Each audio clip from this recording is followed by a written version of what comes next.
Bom dia para quem chegou depois. Hoje é a nossa última aula e a gente vai dar seguimento à parte mais artística da fotografia, né? Falar um pouquinho a respeito de algumas técnicas para vocês hoje.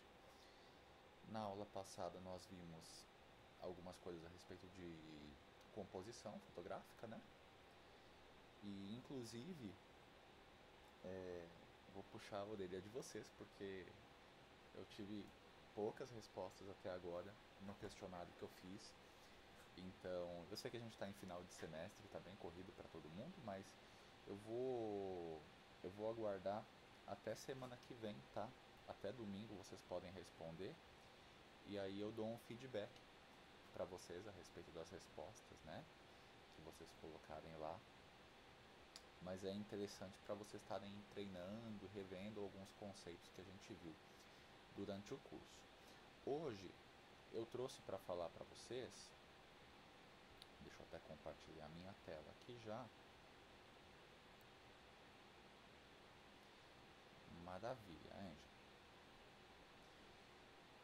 Hoje eu trouxe para vocês, eu nem mudei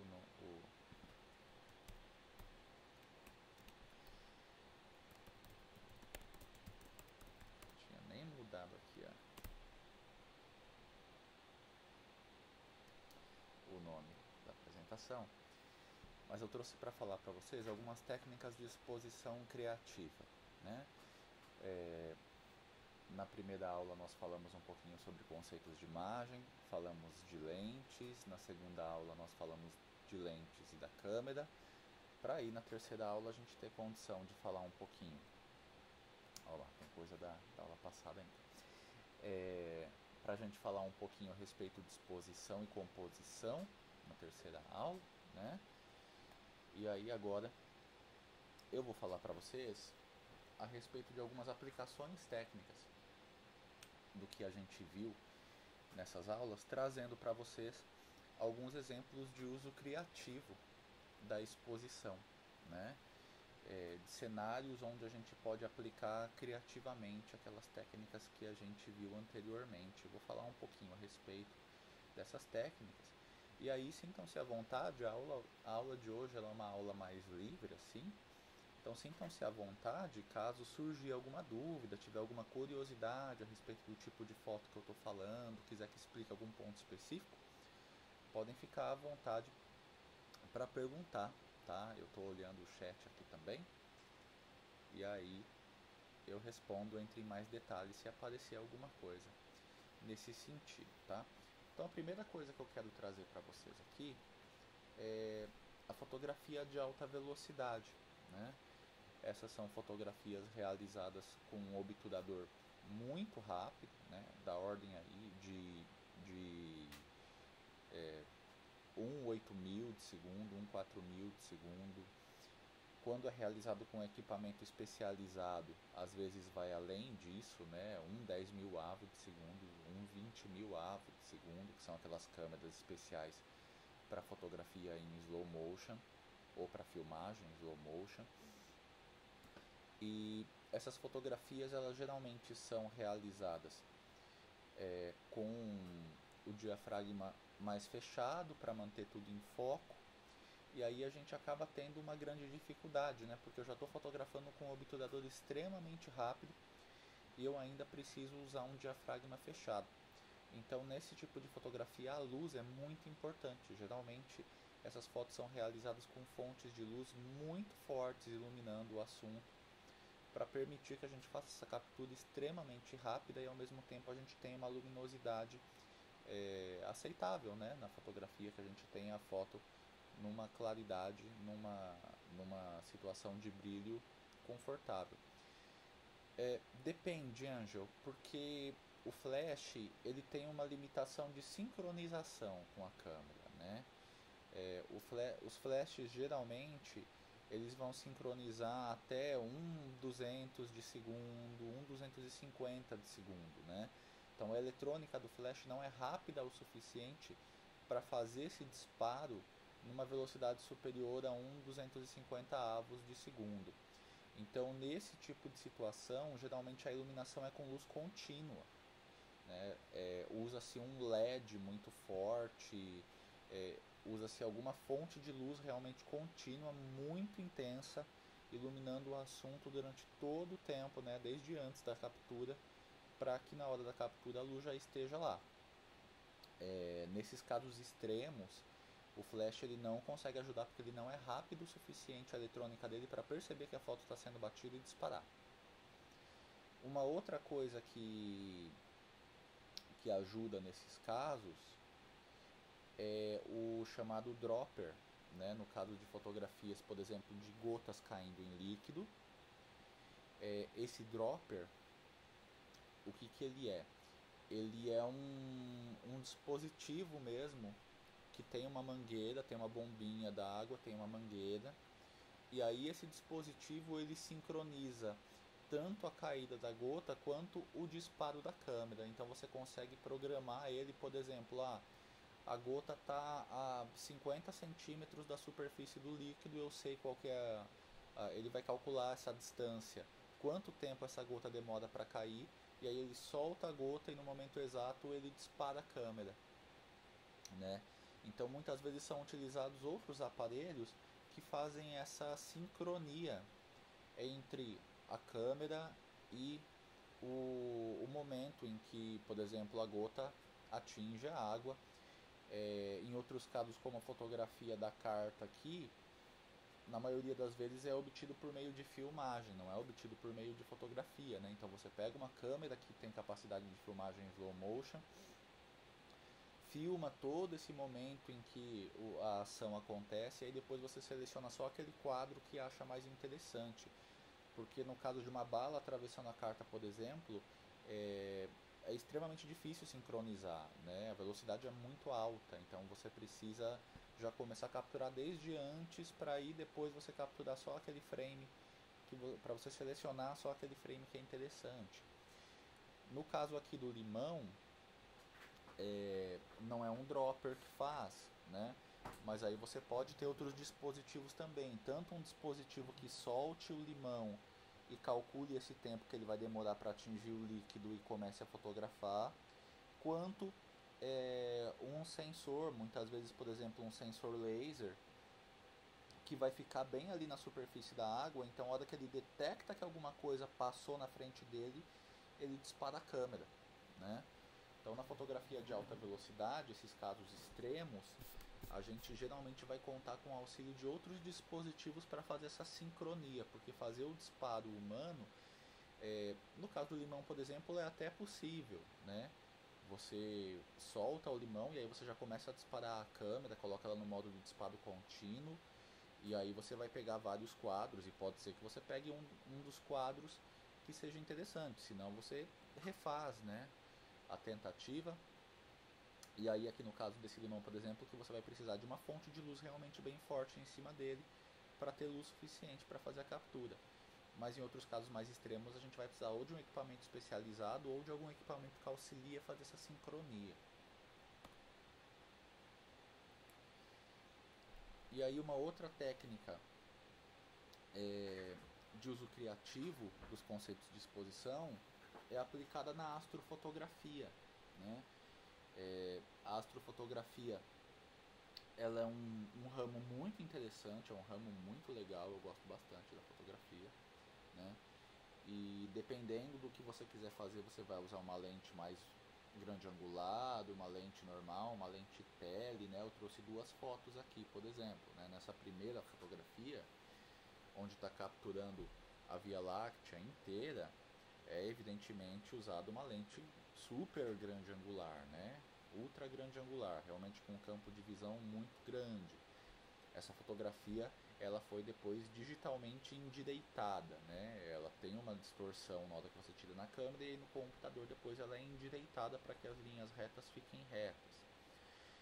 E já nesse caso da direita não, foi utilizado uma lente tele. Vocês podem perceber aqui que as pedras elas estão meio achatadas, né? Ó, que essa pedra que está bem na frente aqui parece que ela está colada, que a perspectiva se perde um pouco, né?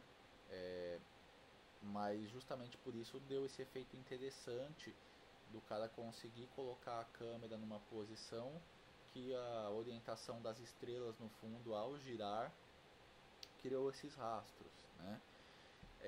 Astrofotografia, eu não vou dizer sempre, porque sempre é uma palavra muito forte, né? Mas na esmagadora maioria dos casos a gente está falando de fotografia de longa exposição, porque a gente está capturando a luz das estrelas e as estrelas têm essa luz muito fraca, né? Ela tem essa luz muito sutil, então você não consegue simplesmente ir lá, clicar em 1/100 de segundos e fazer a foto.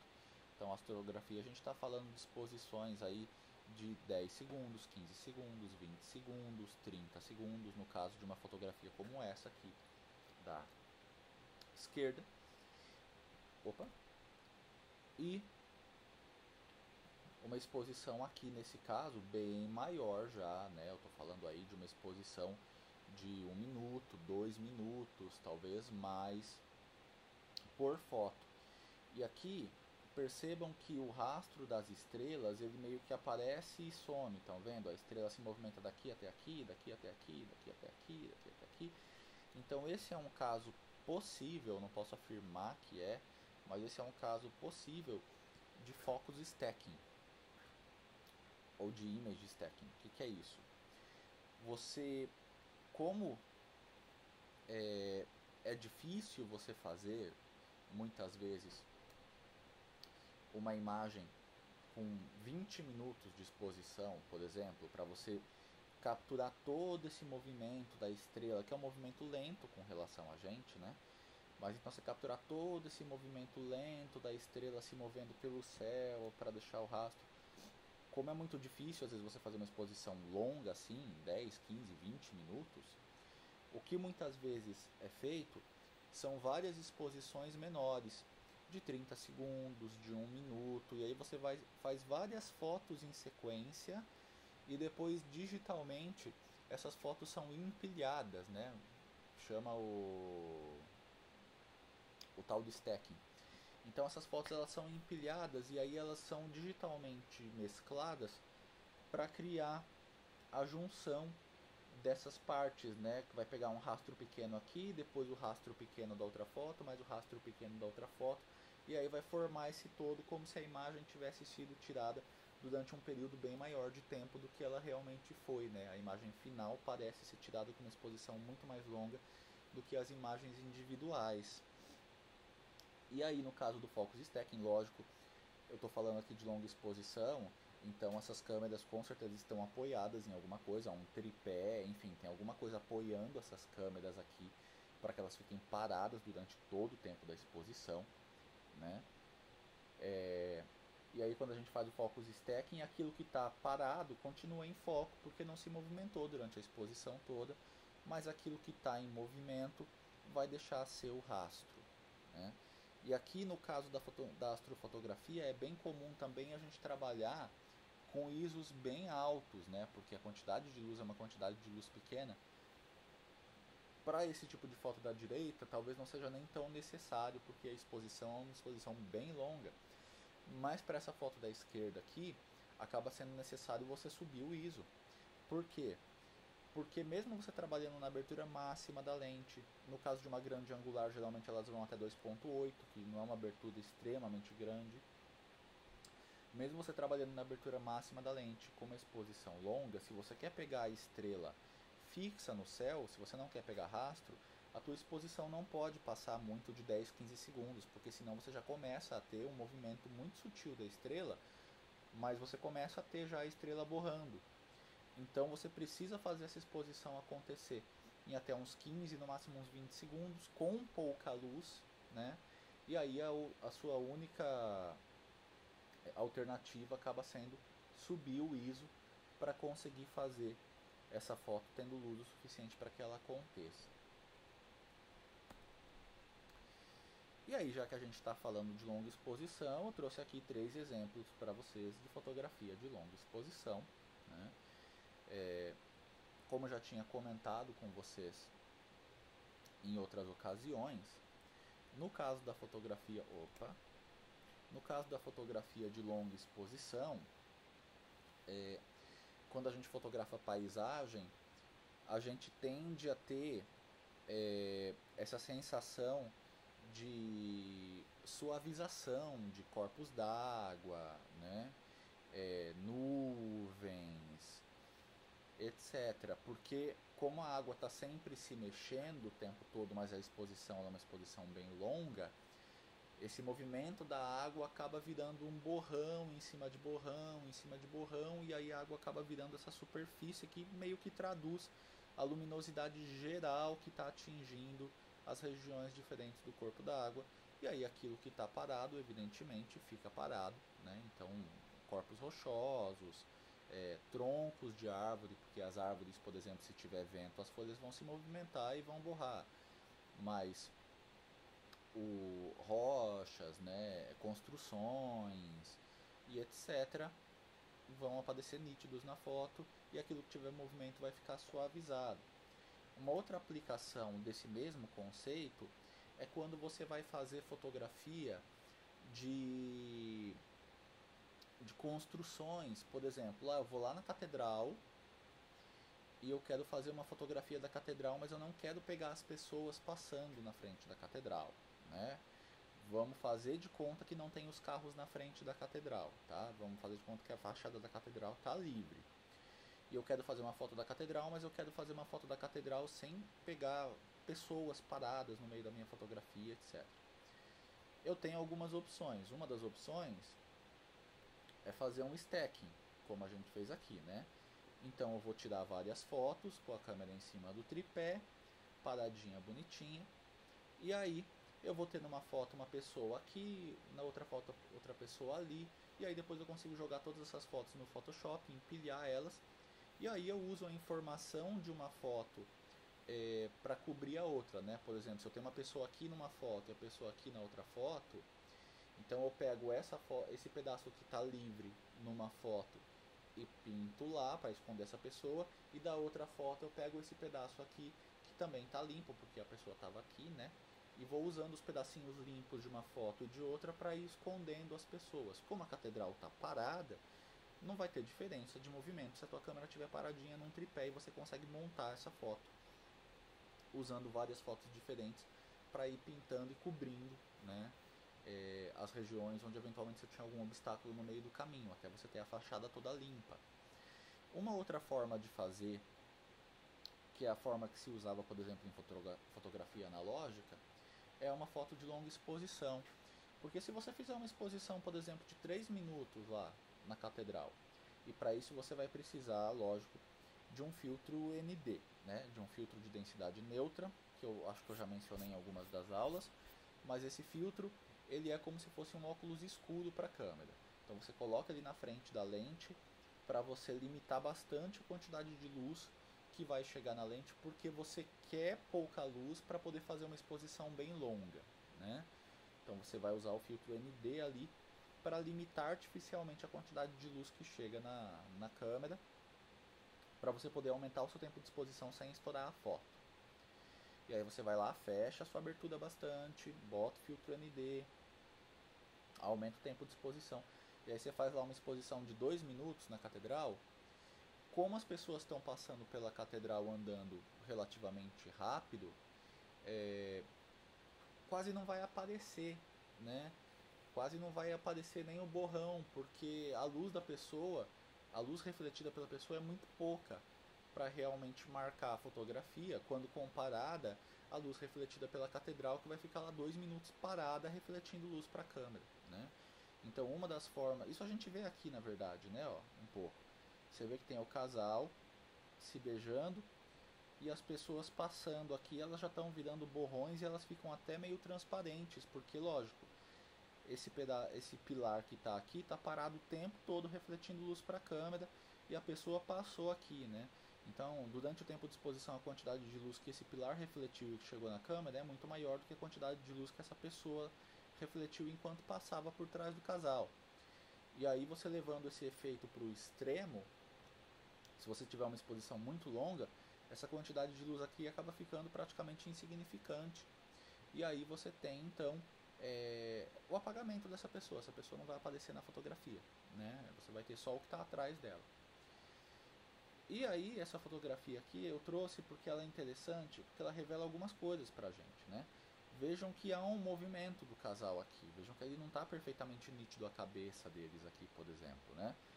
Porque essa exposição muito provavelmente foi realizada com a câmera na mão, e aí deve ser uma exposição de um 20, um 10 de segundo, um quinto de segundo, né? Uma exposição bem longa. Então as próprias pessoas também, enquanto estavam se beijando ali, elas não ficaram paradas e aí deu uma tremidinha nesse meio tempo.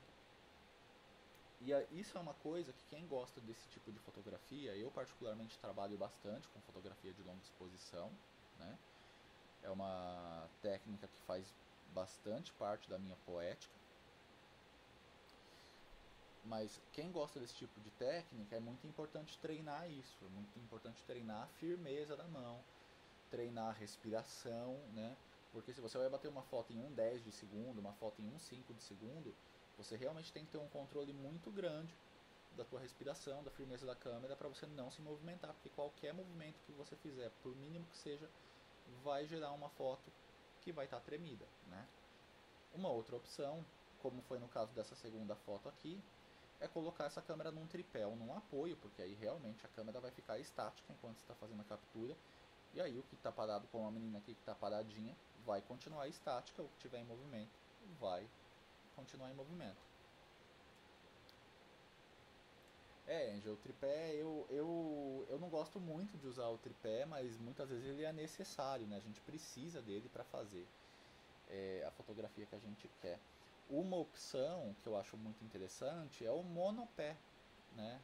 Eu tô para comprar um para mim, inclusive, porque o monopé ele junta o melhor dos dois mundos de certa forma, né? Porque ele é pequeno, ele é fácil de carregar e ele é só aquele pezinho ali, então você bota debaixo da câmera, se apoia bem e você consegue clicar com bem mais firmeza do que você teria na sua mão, mas ao mesmo tempo sem ficar carregando aquele trambolho do tripé, né? Que é útil, lógico, em várias situações, mas que às vezes atrapalha também por conta do tamanho, de você ter que abrir ele para usar, enfim. Então, eu particularmente eu prefiro o monopé, pelo menos para o tipo de foto que eu faço, até porque ele me dá a liberdade também de fazer movimentos horizontais, né? Eu apoio ele no chão, tô com um assunto aqui na minha frente, e aí eu consigo girar a minha câmera tendo ela apoiada ali, então a altura não vai mudar, mas o movimento lateral eu consigo fazer com bastante facilidade. Uma outra técnica muito interessante de exposição é a fotografia de alto alcance dinâmico, ou HDR em inglês, né? High Dynamic Range.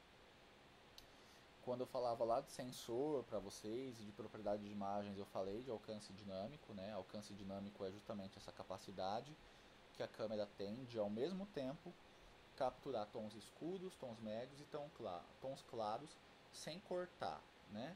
Então, o alcance dinâmico, vocês vão se lembrar, é o tamanho do copo, né? É quanta gradação de cor eu consigo ter entre o tom mais escuro e o tom mais claro que a câmera consegue capturar numa mesma foto, ao mesmo tempo com a mesma regulagem. E essas situações aqui, principalmente essa situação da direita aqui, vejam que essa é uma foto que qualquer câmera, você pode pegar qualquer câmera profissional, você não consegue fazer ela num clique só. Não dá para você fazer ela num clique só. Por que não dá para você fazer ela num clique só?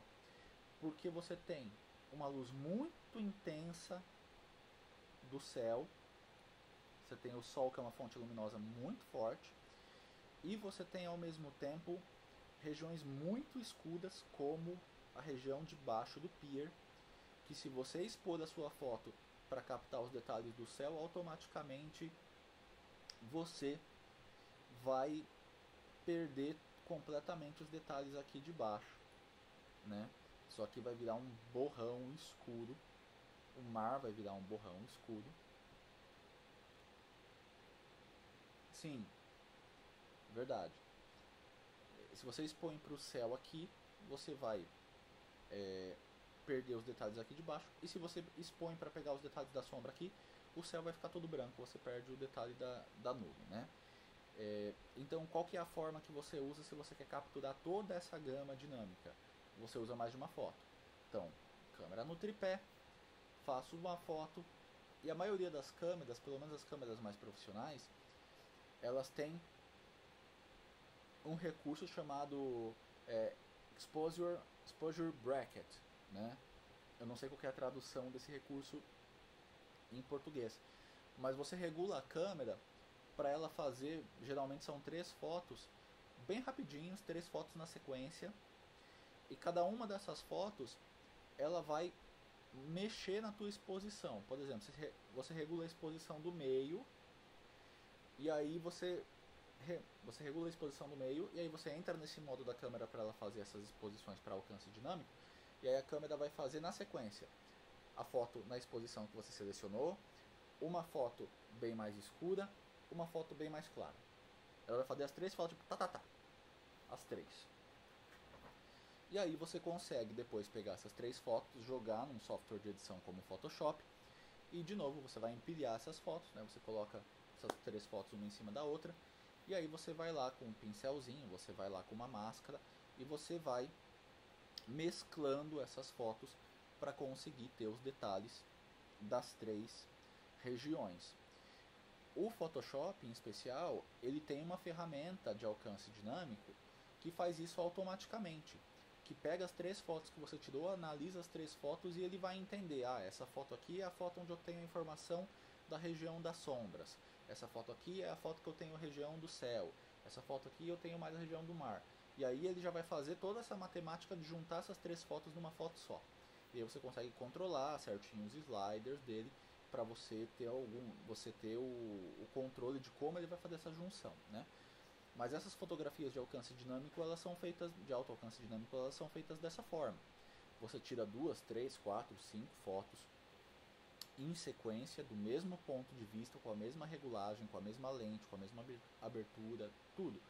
Só muda a velocidade para escurecer ou clarear a tua foto, e aí depois digitalmente você junta essas 3 fotos para você conseguir ter informação suficiente para ter detalhes em todas as regiões de luz sem estourar.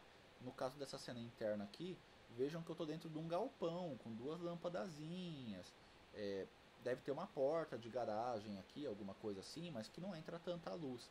Então, para eu expor para dentro, as janelas iam ficar completamente brancas com a luz lá de fora, né? E aí, usando o recurso de fotografia HDR, você consegue juntar as informações de várias fotos para conseguir uma imagem que tenha todo esse alcance dinâmico, né? Que tenha a informação das sombras, das luzes altas, das luzes médias, sem perder nada ou perdendo muita pouca informação. E aí, só fazer uma distinção também, que o efeito HDR é diferente da fotografia de alcance dinâmico, né? O efeito HDR é quando você vai pegar uma fotografia que já existe e você vai tentar editar ela para ela parecer que foi tirada com a técnica de fotografia de alto alcance dinâmico. Mas você não tem nessa fotografia informação adicional para você puxar, para você trazer para a foto, né? A informação que tem lá é a informação que tem lá. Já na fotografia de alcance dinâmico você tem várias fotos e você de fato tem informação adicional que uma imagem só não conseguiria dar conta de registrar. E aí você junta toda essa informação visual numa mesma imagem, tá?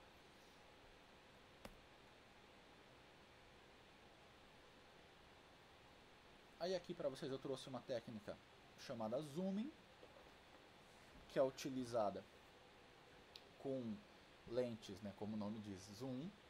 E aí ela é uma mistura de longa exposição com puxada, né? Longa exposição com uma movimentação do zoom. Então você tira a foto com uma longa exposição e aí ao mesmo tempo, enquanto você tira a foto, você vai movimentar o anel de zoom da lente para aproximar ou para afastar. E ao fazer isso, todas as fontes luminosas, tudo aquilo que tiver ponto de luz, acaba virando uma linha, porque a tua lente está fazendo esse movimento, né, de se aproximar ou de se afastar. Então você acaba gerando várias linhas na tua imagem, produzindo esse efeito de aproximação, de movimento, esse efeito de convergência, né? Então O zooming nada mais é que isso, é a mistura de longa exposição com essa movimentação do anel de zoom para produzir esse efeito, produzir esses rastros na tua fotografia.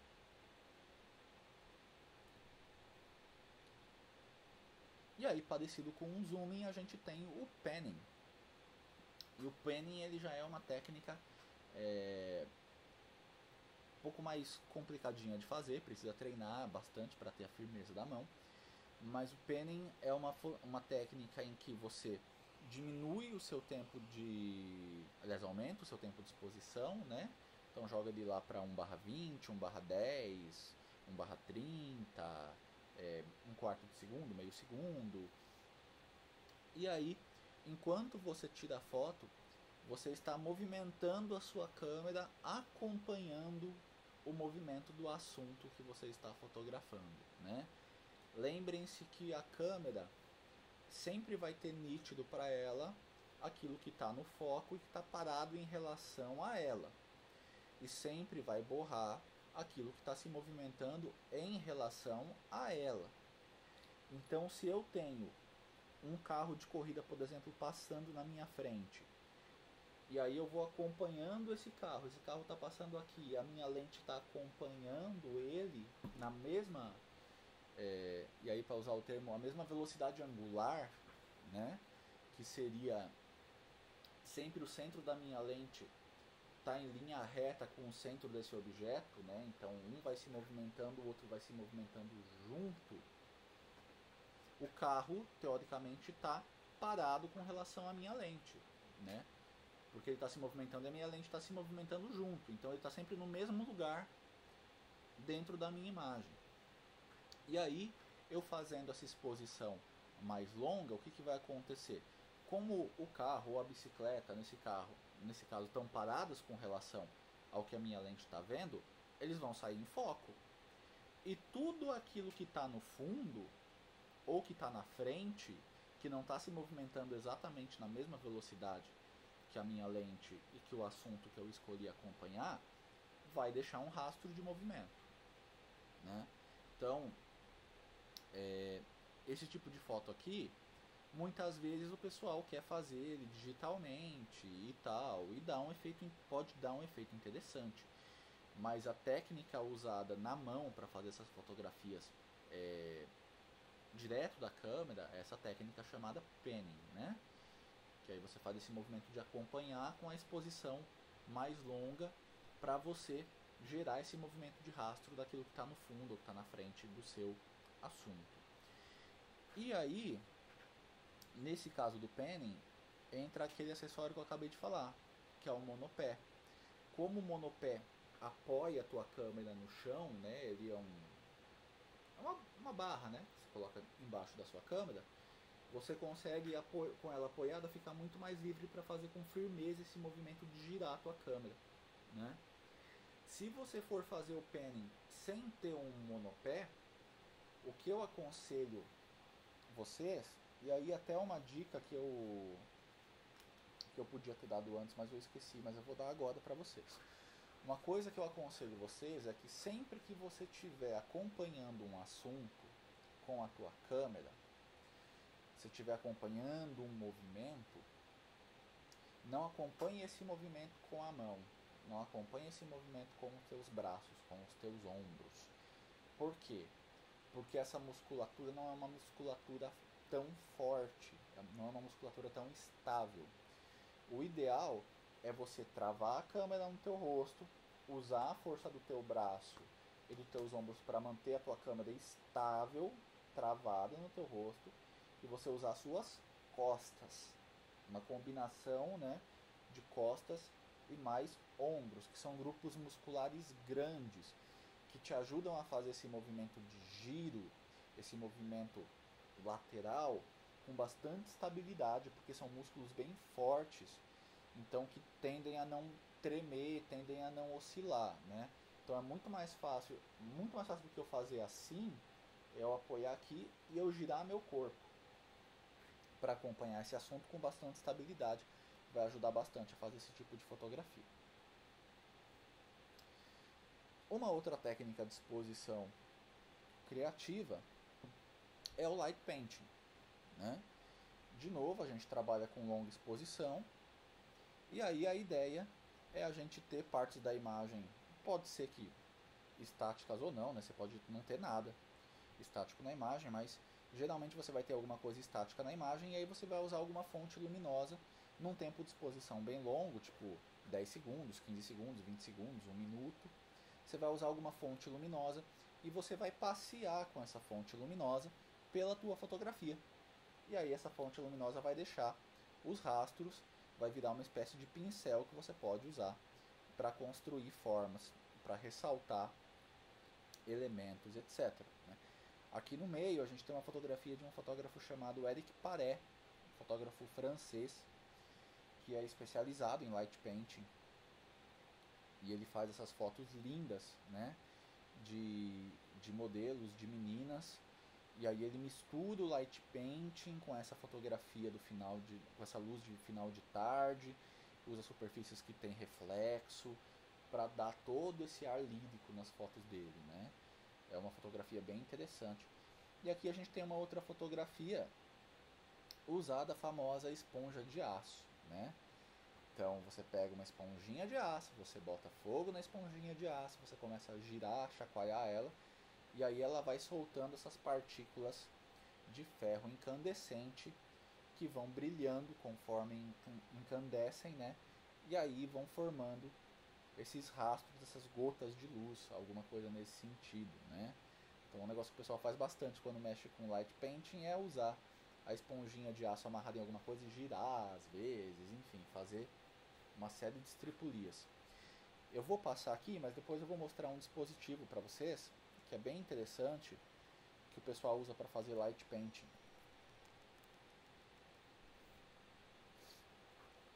A gente tem a dupla exposição. A dupla exposição é uma técnica originária do filme, né? E aí você pode fazer ela digitalmente também. As câmeras mais profissionais têm essa opção de você fazer direto na câmera, né? Uma Canon 6D, por exemplo, uma Canon 5D te dá essa opção. Mas você pode fazer também ela usando o Photoshop ou uma outra ferramenta de edição de imagem. E no filme você faz ela usando o próprio filme, né? Não sei se vocês sabem, mas a maioria das câmeras, quando você bate uma foto, câmera de filme, você bate uma foto, você precisa girar uma catraquinha para fazer o filme avançar, para fazer o filme andar, para você tirar outra foto em outra região do filme. Já aqui na dupla exposição, a pessoa planeja as fotos que ela vai fazer de forma a não avançar a catraquinha, né? Ela não avança, ela tira uma foto e aí sem avançar a catraquinha, no mesmo pedaço de filme, ela vai e tira outra foto. E aí você precisa administrar a questão da exposição do filme, porque o filme ele também tem um alcance dinâmico, né? O filme ele tem lá uma reação química que ele faz, que se você jogar a luz demais nele, chega um ponto que ele satura e aí aquele ponto do filme ele já ficou branco, não tem mais o que fazer, ele não vai registrar mais nada que vier depois, né? Então a tua foto começa toda preta. Quanto mais luz você vai jogando, mais você vai saturando as regiões onde a luz está batendo no filme. Chega um ponto onde satura no máximo e a tua foto estourou naquele ponto, você não consegue mais ter detalhe. Então a pessoa precisa administrar essa questão do que está claro do que está escuro na foto. Porque, por exemplo, nesse caso aqui da foto da menina, né? Vejam que ela tirou essa primeira foto. Aqui na região da cortina já está claro, ela já não consegue colocar outra informação aqui. Mas aqui na região do corpo da menina ainda está escuro, ó. Aqui tem umas folhas, ainda está mais escuro. Então ela já posicionou essa primeira foto aqui, pensando em deixar uma região bem escura aqui no meio, ou seja, uma região onde ainda não tinha batido luz, onde o filme ainda estava praticamente virgem, pensando que ela faria uma segunda foto usando essa região daqui. E aí ela vai e ela bate essa segunda foto usando essa região, enquadrando essa região aqui. E aí dessa forma essa região começa a clarear na região da cortina, né? Porque ela ainda está praticamente virgem, então a cortina começa a clarear aqui e o corpo da menina está escuro, continua escuro e vai formar essa silhueta da menina dentro aqui. Aqui nessa foto do céu, ela tirou o céu subexposto, né? Ela tirou o céu mais escuro do que poderia ter tirado. E aí depois ela vai e faz essa foto da silhueta das pessoas aqui batendo a foto contra o céu. Então ela monta essas duas fotos. Digitalmente, que nem eu falei, você pode fazer uma dupla exposição, você pode juntar duas fotos, regular a claridade de uma e de outra e editar digitalmente para dar esse efeito de dupla exposição, mas ele é possível de ser feito diretamente da câmera e essa é a forma da qual ele se originou. Aqui a gente tem a estroboscopia. Estroboscopia é um outro ramo muito interessante da fotografia, dá resultados muito legais. E essas fotos, elas são fotos que misturam longa exposição com o uso de um estroboscópio, que é estrobo de balada, né? Vamos pensar no estrobo de balada, aquela luz que pisca muito intensamente por um intervalo muito curto de tempo, e ela pisca e escurece, sempre num intervalo constante de tempo, né? Alguns flashes de câmera têm essa função de estroboscópio, então você consegue regular ele para piscar 10, 15, 20 vezes em sequência e a velocidade com a qual ele vai, a frequência com a qual ele vai piscar, né? E aí a ideia aqui é que você vai expor a tua câmera, você vai colocar teu assunto contra um fundo bem escuro, e aí você vai fazer uma longa exposição, uns 10 segundos, 5 segundos, 1 segundo, 20 segundos, depende do tempo do movimento que vai acontecer. Você vai fazer essa longa exposição, e aí enquanto você faz essa longa exposição, você vai piscar o seu flash sempre que você quiser registrar o teu assunto numa determinada posição. Porque como está tudo escuro, não tem luz para a câmera registrar. A câmera só vai ter luz para ela trabalhar quando o flash pisca. Então ela vai congelar aquele momento que o flash piscou. Então aqui no caso da menina pulando corda, a gente tem 1, 2, 3, 4, 5, 6, 7, 8, 9 disparos de flash. Nas 9 vezes que o flash piscou, a menina estava nessas posições e a cada vez que o flash piscou, registrou, congelou a menina em uma dessas posições. E aí, na tua fotografia, toda essa movimentação acaba ficando registrada uma por cima da outra. Aqui, no caso da outra menina, a mesma coisa. Então, na estroboscopia você mistura a longa exposição com alguma fonte luminosa que pisque e que seja muito rápida, tanto para acender quanto para apagar, porque ela tem que iluminar e já apagar, para congelar só aquele momento que ela iluminou.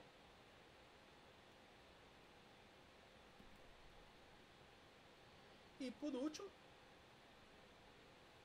a gente tem a fotogrametria, que é uma técnica bem recente. É uma técnica que mistura fotografia com modelagem 3D. E ela é super, super interessante, porque a gente está entrando aí num momento em que realmente parece que nos próximos anos a gente vai começar a ter a popularização de realidade aumentada, de realidade virtual. A gente já tem um movimento de popularização de impressão 3D, enfim, uma série de coisas que partem dessa necessidade de você ter um modelo 3D das coisas, né, de você enxergar as coisas tridimensionalmente.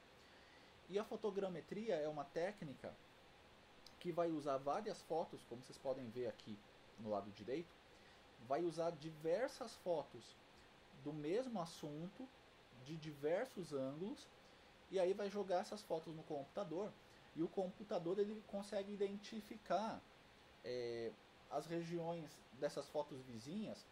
Isso aqui é um olho, isso aqui é o mesmo olho. Então ela consegue identificar nas várias fotos os pontos em comum, e aí ela consegue, pela distorção causada pelo ângulo que você está tirando a foto e pela mudança de posição, ela consegue mais ou menos calcular esse volume 3D da imagem. Ela consegue olhar essas várias imagens e consegue entender qual que era a forma 3D que foi retratada nessas várias imagens, né?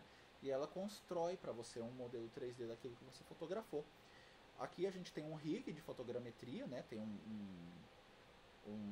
uma construção profissional para fazer, com as várias câmeras todas sincronizadas aqui, tirando foto ao mesmo tempo, porque isso aqui é uma instalação para fazer fotos de pessoas, né? Então as fotos têm que ser todas simultâneas, porque a pessoa não vai conseguir ficar parada para todas as fotos registrarem a pessoa exatamente na mesma posição. Então, nesse caso, precisa tirar todas as fotos ao mesmo tempo. Mas, para coisas estáticas, como estátuas, construções, carros, enfim, etc., a gente consegue fazer fotografia até usando um celular. A gente consegue até com um celularzinho simples pegar e tirar várias fotos daquilo que a gente quer gerar um modelo 3D de vários ângulos diferentes. E aí, ao fazer isso, a gente depois joga no computador, num programa específico para esse fim. Desculpa. E aí tem tanto opções gratuitas quanto opções pagas de programas para fazer isso. Geralmente precisa de uma placa de vídeo 3D, porque é um processamento mais pesado de imagem. E aí você joga no computador e o computador calcula esse volume para você, gerando um modelo 3D. Então, só para mostrar para vocês aí que existe fotogrametria, vocês conseguem, se vocês quiserem pesquisar a respeito disso, vocês conseguem fazer com o próprio celular, desde que tenha um computador que seja pelo menos, tenha uma placa de vídeo, mesmo que seja uma placa de vídeo simples, né? Mas ele precisa de uma plaquinha 3D para conseguir fazer esse processo acontecer, porque senão você vai... na realidade, a maioria dos programas depende de ter a placa de vídeo, né, para fazer os cálculos necessários. E os programas que não dependem da placa de vídeo,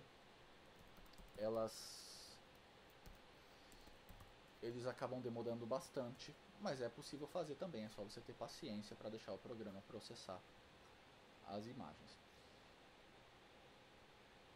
E aí, deixa eu ver se eu consigo achar aqui uma imagem do dispositivo que eu quero mostrar para vocês, que é um dispositivo de light painting, tá aqui.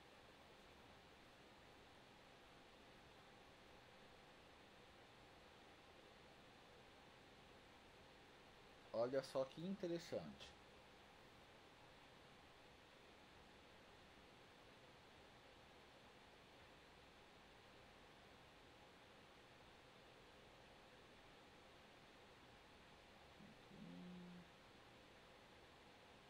Vamos ver se ele vai abrir para mim aqui só. Não abriu a imagem, vai abrir.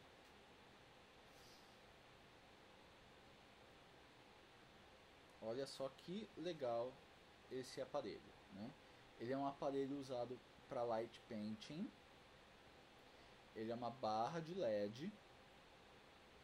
E essa barra de LED, ela tem uma fita RGB, né? Uma fita que produz várias cores. Você pode controlar individualmente as cores que esse LED produz. E aí você coloca uma imagem no cartão de memória desse aparelho. E aí ele tem uma bateria e tal. E aí você coloca a tua câmera num tripé, regula ela para fazer uma longa exposição e passa com esse aparelho na frente da tua lente. Esse aparelho vai lendo a tua imagem linha por linha, né? Aliás, coluna por coluna. Ele lê a primeira coluna e ilumina os LEDs com os pixels da primeira coluna. Depois da segunda, depois da terceira, depois da quarta, depois da quinta. E ele vai fazendo esse movimento de ler a tua imagem coluna por coluna e mudando as cores dos LEDs.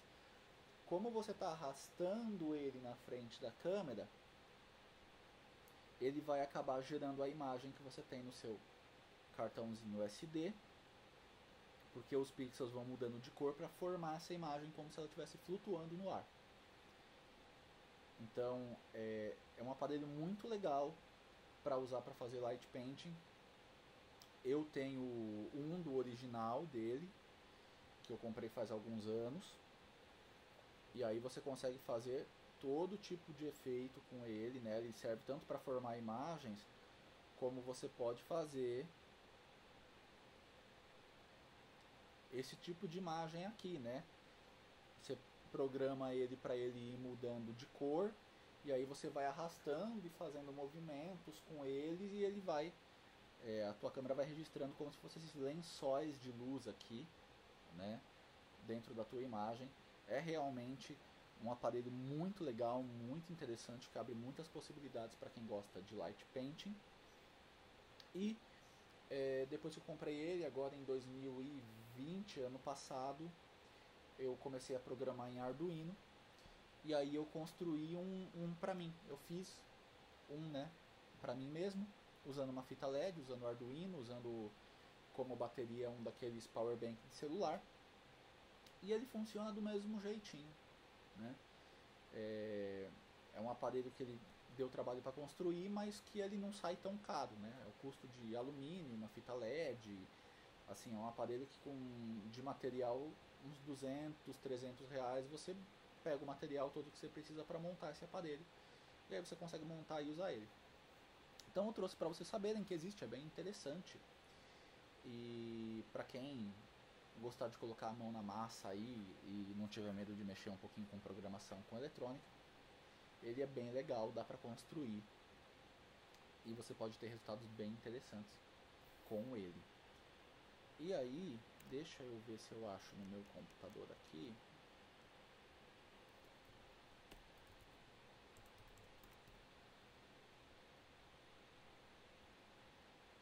Deixa eu ver se eu acho aqui.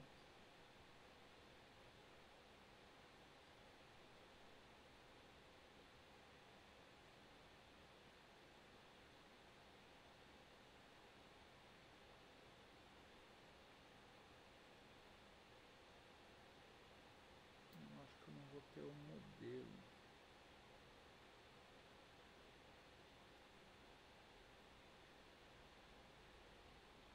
Infelizmente eu não vou ter o modelo pronto aqui para mostrar para vocês, mas eu consigo pelo menos mostrar as fotos que eu usei.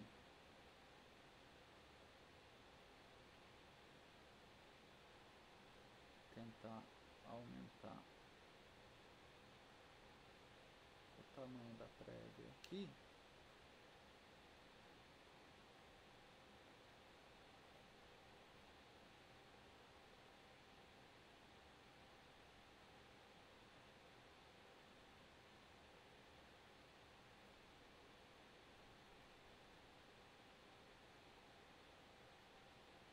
Só um pouquinho de paciência para vocês, porque como eu tô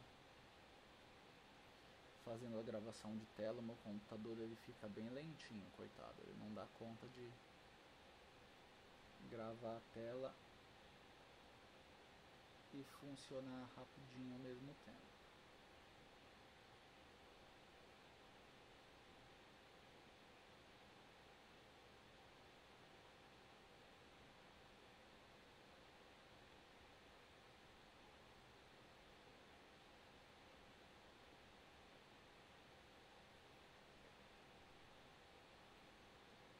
Ó, mas só para mostrar aqui para vocês algumas imagens que eu fiz há umas 2 semanas da exposição de uma colega nossa do curso de artes visuais, da Kelly Salgado,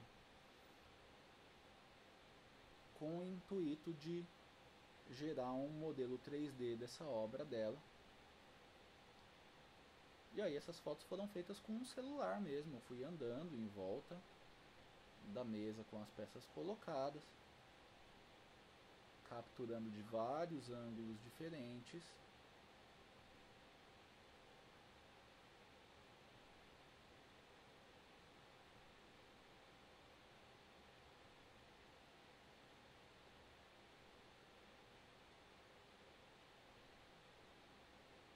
E aí sempre tendo a preocupação de ter as imagens com bastante informação em comum, né, para o programa conseguir olhar uma imagem e encontrar informação em comum com a outra imagem e linkar, que elas são imagens da mesma coisa, para poder fazer os cálculos. Mas aí você vai se movimentando em torno do assunto que você quer fotografar, que você quer gerar um modelo 3D, você vai fazendo toda essa parte da movimentação e registrando tudo de vários ângulos diferentes. E aí dessa forma você consegue então ter informação para jogar no programa, e ele vai gerar um modelo 3D para você, aí com um volume de fato que você consegue movimentar, consegue olhar ele de vários ângulos, consegue jogar numa impressora 3D para você poder imprimir ele, você consegue fazer um modelo virtual. Por exemplo, você vai e faz uma escultura sua, e aí você quer fazer um modelo virtual dela para você poder expor, você consegue usar fotogrametria para isso, né? Tira várias fotos para gerar esse modelo 3D, e esse modelo você consegue jogar num site onde a pessoa consiga entrar lá e ela consiga ver essa escultura de vários ângulos diferentes, movimentar livremente ela. Então, a fotogrametria ela tem essa utilidade bem interessante. Hoje a nossa aula ela vai ser uma aula mais curtinha, né? Porque, como eu falei para vocês, a gente está avançado no conteúdo, a gente conseguiu passar pelos conteúdos um pouco mais rápido que eu previ. E aí eu queria, primeiro de tudo, agradecer vocês pela participação no curso, né? A participação de vocês é que motiva a gente a fazer esses cursos, a estar sempre propondo essas temáticas. Também falar para vocês que para quem curte essa parte de modelagem 3D, para quem curte essa parte de programação, eu estou planejando para o ano que vem realizar alguns cursos nessas áreas, né? Uma introdução ao Blender, que é uma ferramenta livre de modelagem 3D. Fazer também um curso de introdução ao Arduino, e aí pensando mais especificamente em arte interativa, né? Mas são coisas que a gente quer trazer para dentro da universidade, são coisas que são relativamente novas, que não estão na grade, pelo menos nossa, do pessoal de artes visuais, né? E que a gente entende que tem um potencial grande aí para estar contribuindo com a formação da galera das artes, da galera da comunicação. Então, são coisas que eu pretendo estar trazendo aí para vocês ao decorrer do ano que vem, além, lógico, do módulo presencial desse curso, que a gente deve realizar também ao longo do ano que vem. E aí, como eu falei para vocês lá no começo do curso, essa é a segunda edição do curso de fotografia, né? A primeira edição foi em 2019, foi uma edição presencial. E aí é legal, porque a gente consegue ter pelo menos umas 2 câmeras para compartilhar com o pessoal que não tem a câmera profissional, para poder ter uma experiência usando uma câmera profissional. E a gente consegue usar essas técnicas que a gente viu aqui na prática. Então, para quem está fazendo esse curso, já fica o convite, né? Quando a gente abrir as turmas, estão todos bem-vindos e bem-vindas para estar participando com a gente. Eu queria saber se tem algum tópico que vocês têm curiosidade que eu não tenha falado, se ficou alguma dúvida com relação a essa ou alguma das outras aulas, enfim, se tem mais alguma coisa que eu possa estar contribuindo com vocês.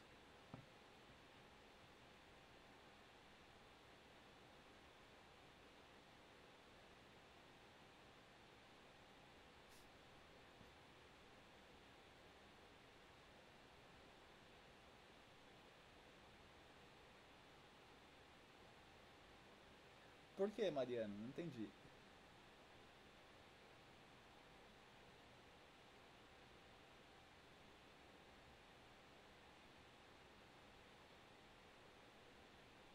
Ah, entendi. Não, tranquilo.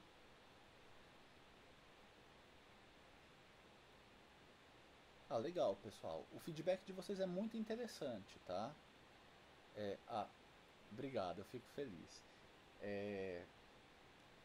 Pra gente que é das artes da licenciatura, é sempre uma preocupação muito grande, né? Porque a gente sempre está pensando, não é?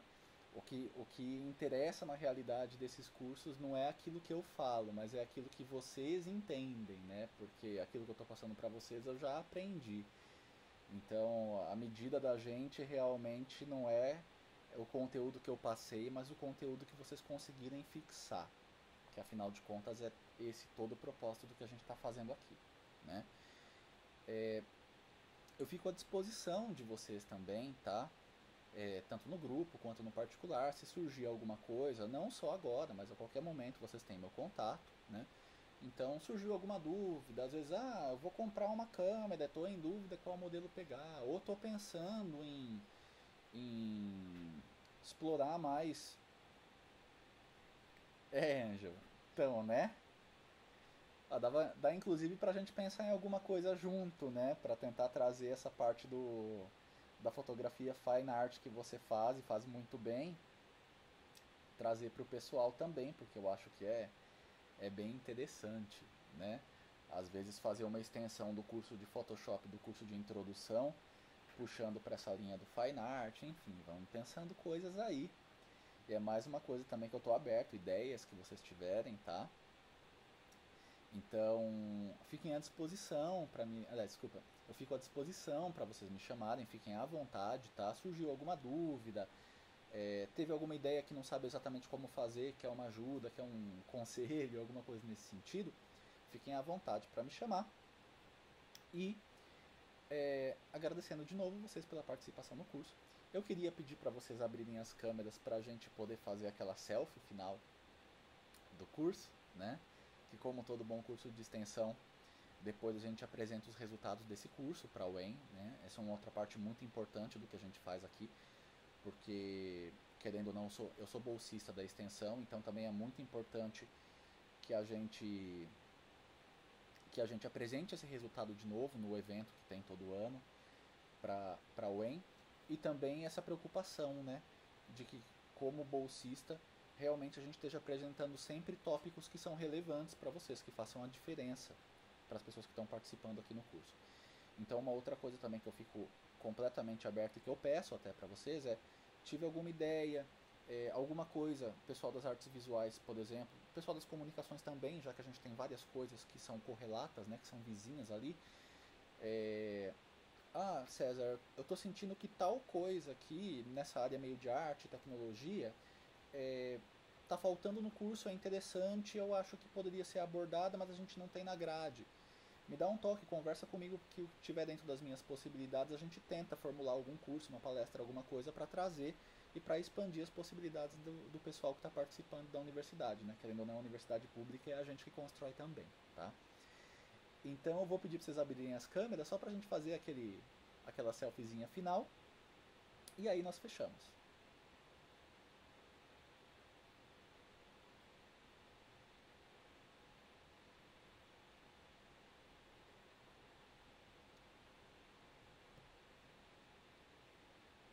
As carinhas aos pouquinhos vão aparecendo.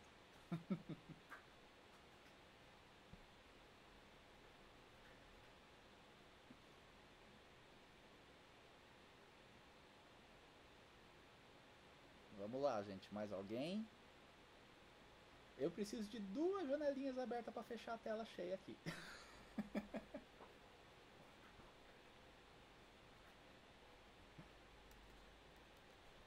Vamos lá, dou-lhe 1, dou-lhe 2, dou-lhe 3. Então vamos quem se sentiu à vontade. Sorrisão para a câmera, 3D, 2, 3 e vamos lá.